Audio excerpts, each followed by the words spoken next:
Depois aqui o Thiago de Bona perguntou: acho que para mim tenho bastante dúvida sobre a melhor forma de misturar cores para ilustração no Photoshop. Lembra que eu falei que eu ia responder sobre mesclagem de cores, né? Então vamos criar mais um layer aqui. E agora eu vou pegar um brush. Então eu vou pegar aqui algumas cores, ó. Um laranja, um vermelho mais escuro, um azul, um amarelo aí.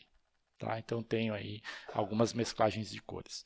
Então assim, como que a gente trabalha a mistura de cor? Primeiro que na verdade, eu até montei recentemente uma aula sobre isso, no Photoshop a gente não mistura as cores, a gente vai acabar sobrepondo. É diferente de um pensamento de mistura de tinta e pigmento, não acontece dessa forma no ambiente digital. Por isso que um conhecimento mínimo de mistura de cor no tradicional vai te ajudar bastante aqui no meio digital. Então, na verdade, a gente vai sobrepondo camadas. Aí acontece que se a gente quiser simular algo que pareça mistura de cor, eu preciso desse conhecimento prévio de entender a mistura de cor na tinta e aqui no digital eu compensar um pouco e puxar para o que seria uma mistura correta. Tá? Para isso, eu vou abrir aqui minha configuração dos pincéis nessa caixinha e eu vou mostrar esse recurso ligado que chama Transfer. Esse cara está aqui e ele também está aqui em cima. Ó. Eu posso desligar ele aqui e ligar por aqui. Então o transfer ele cria de acordo com a pressão da caneta. Lembra que eu falei que uma das vantagens de usar uma mesa digitalizadora é a pressão. Então eu posso vir de bem levinho, assim como eu começo a apertar minha mão e vai saindo 100% da cor que eu estiver usando. Tá? Por que eu estou mostrando isso? Porque a maneira que a gente trabalha com mistura, geralmente no Photoshop, não é a única, mas é que a grande maioria das pessoas usa, é eu ter uma determinada cor, capturo a outra com um Alt. O Alt, quando a gente está usando o brush, vira o conta-gotas. E eu passo por cima, capturo o resultado e começo a misturar.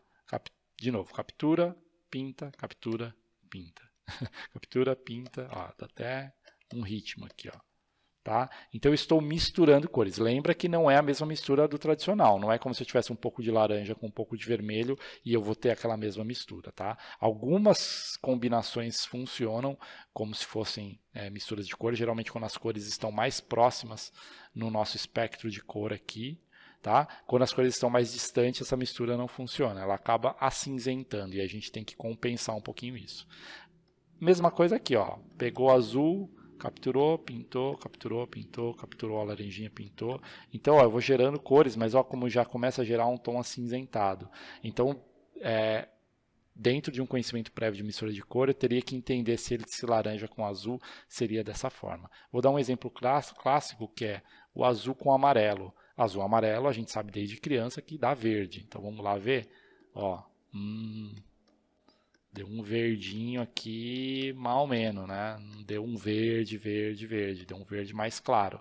Tá? Então, essa é uma das questões. Eu teria que vir aqui e, conhecendo mistura de cor, poder compensar para algo parecido, talvez, com isso aqui, que seria uma mistura mais fiel de tinta. Tá? Então, a gente tem um pouquinho desse problema no digital. Dá para trabalhar ignorando? Isso dá, só que quem conhece cor e conhece mexer com tinta vai ver que aqui vai ter alguns problemas, tá? Mas ainda assim não seria impossível de trabalhar. Só lembrando que a gente teria alguns resultados não fiéis, né? Mas seria essa forma: captura, pinta, captura, pinta. Tá? Então esse é um jeito de trabalhar a mistura de cor. É uma das formas quando a gente puxa um pouquinho ali para o tradicional. Outras formas envolveria blend modes, aí a gente começa a deixar a coisa mais complexa. O que eu sugiro para você, dá uma experimentadinha nisso, ver o quanto isso resolve para você, se é uma maneira como você não sabia ou não fazia, e aí se você fala assim, cara, isso eu já fazia ou fiz dessa forma, o que mais que eu poderia testar com cor? Manda de novo essa pergunta, né? Me lembra disso e eu a insiro num próximo vídeo para aí a gente poder explorar outras opções também. Lembrando que esse conhecimento que eu falei prévio, quando a gente pensa, por exemplo, no disco cromático, as combinações harmônicas, tudo isso ajuda a pensar no ambiente de cor. Porque muitas pessoas sentam e falam assim, eu quero pintar, não sei trabalhar com cor.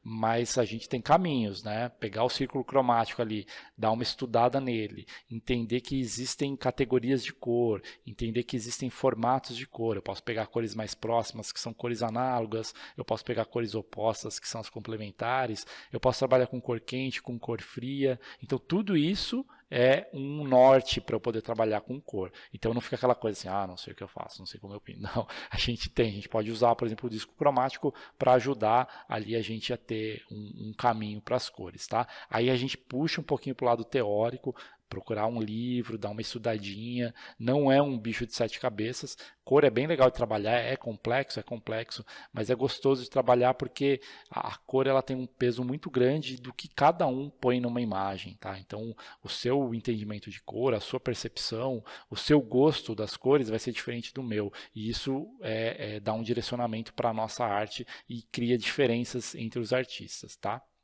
Depois aqui a Gabriela Noronha falou: gostou? Então faz o seguinte, se inscreve aqui no canal, deixa o sininho, faz tudo aquele lance que você já sabe para você receber esses conteúdos sempre e animar eu aqui para fazer mais coisa legal, tá bom? Bora lá!